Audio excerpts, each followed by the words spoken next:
ಕರ್ಕಾಟಕ ರಾಶಿಯವರೇ, ನಿಮ್ಮ ಮನಸ್ಸು ಯಾವಾಗಲೂ ನೀರಿನ ಹಾಗೆ, ಚಂದ್ರನ ಹಾಗೆ ಅಲ್ವಾ? ಒಂದು ಸಲ ಖುಷಿ, ಒಂದು ಸಲ ದುಃಖ, ಒಂದು ಸಲ ಸಮುದ್ರದ ಹಾಗೆ ಉಕ್ಕಿ ಹರಿಯುತ್ತೆ, ಇನ್ನೊಂದು ಸಲ ಏನೂ ಇಲ್ಲದ ಹಾಗೆ ಒಣಗಿ ಹೋಗುತ್ತೆ ಅಲ್ವಾ?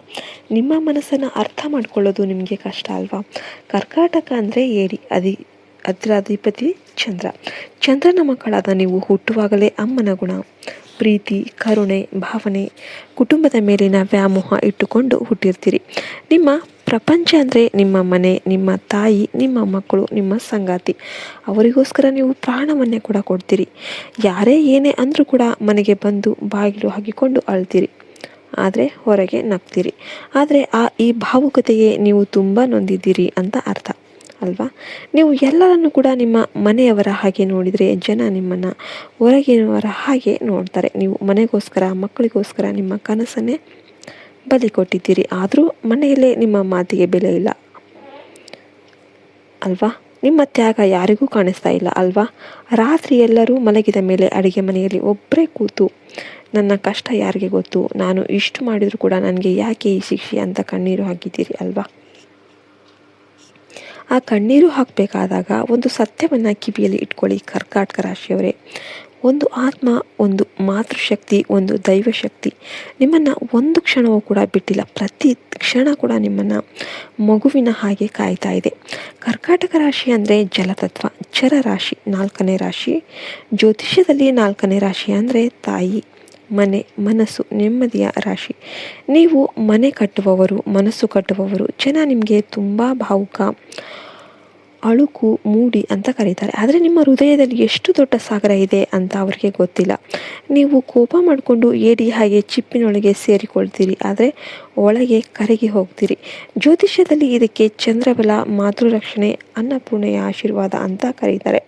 2026ರ ಜುಲೈ ತಿಂಗಳ ಗ್ರಹ ಸ್ಥಿತಿ ನೋಡೋಣ. ಬುಧ ಮೇಷರಾಶಿಯಲ್ಲಿ ನಿಮ್ಮ 10ನೇ ಮನೆಯಲ್ಲಿ ಇದ್ದಾನೆ. 10ನೇ ಮನೆ ಅಂದರೆ ಕೆಲಸ, ತಂದೆ, ಸಮಾಜದಲ್ಲಿ ಸ್ಥಾನ. ಬುಧ 10ರಲ್ಲಿ ಇದ್ದಾಗ ಕೆಲಸದಲ್ಲಿ ದೊಡ್ಡ ಬದಲಾವಣೆ, ಹೊಸ ಕೆಲಸ, ಪ್ರಮೋಷನ್, ನಿಮ್ಮ ಮಾತಿಗೆ, ಬುದ್ಧಿಗೆ ಬೆಲೆ ಇರುತ್ತೆ. ಗುರು ವೃಷಭ ರಾಶಿಯಲ್ಲಿ ನಿಮ್ಮ 11ನೇ ಮನೆಯಲ್ಲಿ ಇದ್ದಾನೆ. 11ನೇ ಮನೆ ಅಂದರೆ ಲಾಭ, ಆಸೆ ಈಡೇರುವಿಕೆ, ದೊಡ್ಡ ಸಹೋದರರು, ಸ್ನೇಹಿತರು. ಗುರು 11ರಲ್ಲಿ ಇದ್ದಾಗ ಇದು ನಿಮ್ಮ ಸುವರ್ಣ ಕಾಲ. ಇಷ್ಟು ದಿನ ಕಾದಿದ್ದ ಆಸೆ ಈಡೇರುತ್ತೆ, ಹಣ ಬರುತ್ತೆ, ಮನೆ ಕನಸು ನನಸಾಗುತ್ತೆ. ಶನಿ ಮೀನರಾಶಿಯಲ್ಲಿ ನಿಮ್ಮ 9ನೇ ಮನೆಯಲ್ಲಿ ಇದ್ದಾನೆ. 9ನೇ ಮನೆ ಅಂದರೆ ಭಾಗ್ಯ, ತಂದೆ, ಧರ್ಮ, ದೂರ ಪ್ರಯಾಣ. ಶನಿ 9ರಲ್ಲಿ ಇದ್ದಾಗ ಭಾಗ್ಯದ ವಿಷಯದಲ್ಲಿ ಶನಿ, ತಂದೆಯ ಆರೋಗ್ಯದಲ್ಲಿ, ದೂರದ ಪ್ರಯಾಣದಲ್ಲಿ ಪರೀಕ್ಷೆ ಇರುತ್ತೆ. ಇಲ್ಲೇ ಆ ಮಾತೃಶಕ್ತಿ ನಿಮ್ಮನ್ನು ಕಾಯುತ್ತೆ. ತಪ್ಪು ನಿರ್ಧಾರ, ತಪ್ಪು ದಾರಿಯಿಂದ ಆ ಶಕ್ತಿಯೇ ನಿಮ್ಮನ್ನು ಎಳೆದು ತರುತ್ತೆ. ಕರ್ಕಾಟಕ ರಾಶಿಯವರೇ, ನಿಮಗೆ ನೆನಪಿದೆಯಾ? ನೀವು ಮನೆಯಲ್ಲಿ ದೊಡ್ಡ ಜಗಳವಾಗಿ ಇನ್ನು ಎಲ್ಲ ಮುಗೀತು ಅಂತ ಅಂದ್ಕೊಂಡಾಗ ಇದ್ದಕ್ಕಿದ್ದಂತೆ ಎಲ್ಲ ಸರಿ ಹೋಯಿತು.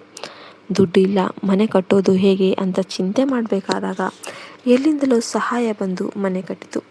ಮಕ್ಕಳ ಆರೋಗ್ಯ, ವಿದ್ಯೆಯ ಬಗ್ಗೆ ಚಿಂತೆ ಮಾಡಬೇಕಾದಾಗ ದೇವರ ದಯೆಯಿಂದ ಎಲ್ಲ ಸರಿ ಹೋಯಿತು. ಯಾರೋ ನಿಮ್ಮ ಮನೆಗೆ ಕೆಡುಕು ಮಾಡೋದಕ್ಕೆ ಬಂದಾಗ ಅವರೇ ವಾಪಸ್ ಹೋದರು. ಇದಕ್ಕೆಲ್ಲ ಕಾರಣ ನಿಮ್ಮ ಪ್ರೀತಿ ಮಾತ್ರ ಅಲ್ಲ, ನಿಮ್ಮ ತಲೆ ಮೇಲೆ ಕೈ ಇಟ್ಟು ನಿಮ್ಮನ್ನು ಕಾಯುತ್ತಿರುವ ಆ ಮಾತೃಶಕ್ತಿ. ಅದು ಯಾರು? ಅದು ನಿಮ್ಮ ಮನೆ ದೇವತೆ ಅನ್ನಪೂರ್ಣೇಶ್ವರಿ, ದುರ್ಗೆ, ಚಾಮುಂಡಿ ಆಗಿರ್ಬೋದು. ನಿಮ್ಮ ಅಮ್ಮ, ಅಜ್ಜಿಯ ಆತ್ಮ ಆಗಿರಬಹುದು, ಅಥವಾ ನೀವು ಹಸಿದವರಿಗೆ ಹಾಕಿದ ಅನ್ನ, ಬಾಯಾರಿದವರಿಗೆ ಕೊಟ್ಟ ನೀರು, ಬಡ ಮಕ್ಕಳಿಗೆ ಕೊಡಿಸಿದ ವಿದ್ಯೆಯೇ ಈ ಜನ್ಮದಲ್ಲಿ ನಿಮ್ಮನ್ನು ಕಾಯುವ ಕವಚ ಆಗಿರ್ಬೋದು. ಆ ಆತ್ಮ ನಿಮಗೆ 7 ರೀತಿಯಲ್ಲಿ ಸಿಗ್ನಲ್ ಕೊಡುತ್ತೆ.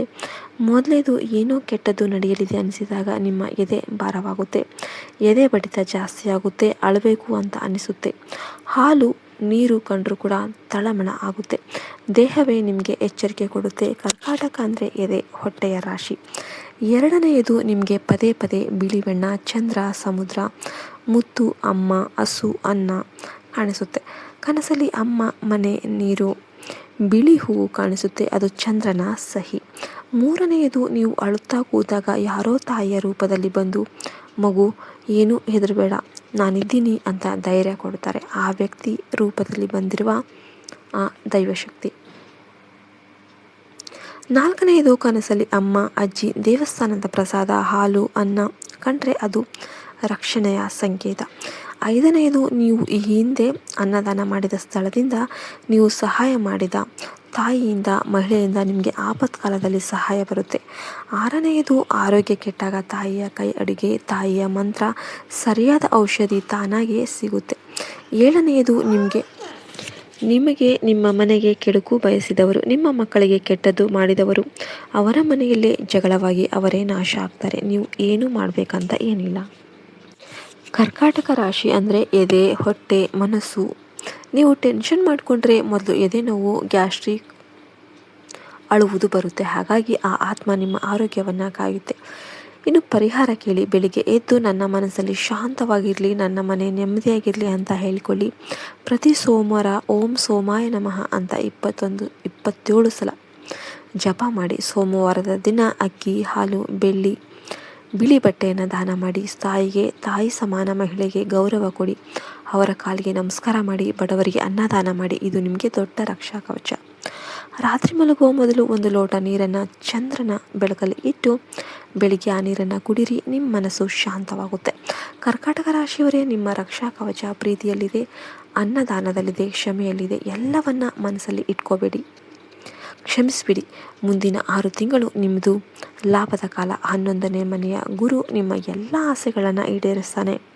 10ನೇ ಮನೆಯ ಬುಧ ಕೆಲಸದಲ್ಲಿ ದೊಡ್ಡ ಹೆಸರು ತಂದುಕೊಡ್ತಾರೆ. ಆದರೆ 9ನೇ ಮನೆಯ ಶನಿ ಸ್ವಲ್ಪ ನಿಧಾನ ಮಾಡಿಸ್ತಾರೆ. ತಾಳ್ಮೆ ಇರಲಿ. ನಿಮ್ಮ ಫೈಲ್ ಕಳೆದು ಹೋದರೂ ಕೂಡ ಸಿಗುತ್ತೆ. ನಿಮ್ಮ ಮನೆ ಕನಸು ನನಸಾಗುತ್ತೆ. ನಿಮ್ಮ ಮಕ್ಕಳ ಭವಿಷ್ಯ ಚೆನ್ನಾಗಿರುತ್ತೆ. ಯಾಕೆಂದರೆ ನಿಮ್ಮ ಪುಣ್ಯದ ಫೈಲ್ ದೇವರ ಬಳಿ ಸೇಫ್ ಆಗಿದೆ. ಜನ ನಿಮ್ಮನ್ನು ಭಾವುಕ ಅಂತಾರೆ, ಆದರೆ ಅದೇ ಭಾವುಕತೆಯೇ ಈ ಜಗತ್ತನ್ನು ನಡೆಸ್ತಾ ಇದೆ ಅಂತ ಆ ದೈವ ಶಕ್ತಿಗೆ ಗೊತ್ತು. ಹಾಗಾಗಿ ಆ ಆಶೀರ್ವಾದ ನಿಮಗೆ ಜನ್ಮ ಜನ್ಮಕ್ಕೂ ಇರುತ್ತೆ. ನಿಮಗೂ ಹಾಗೆ ಅನ್ನಿಸ್ತಾ ಇದೆಯಾ? ಕೊನೆ ಕ್ಷಣದಲ್ಲಿ ಪವಾಡ ಅನ್ನೋದು ನಡೀತಾ ಇದೆಯಾ? ಅನಿಸಿದರೆ ಕಮೆಂಟಲ್ಲಿ ಜೈ ಮಾತಾದಿ ಅಂತ ಬರೀರಿ.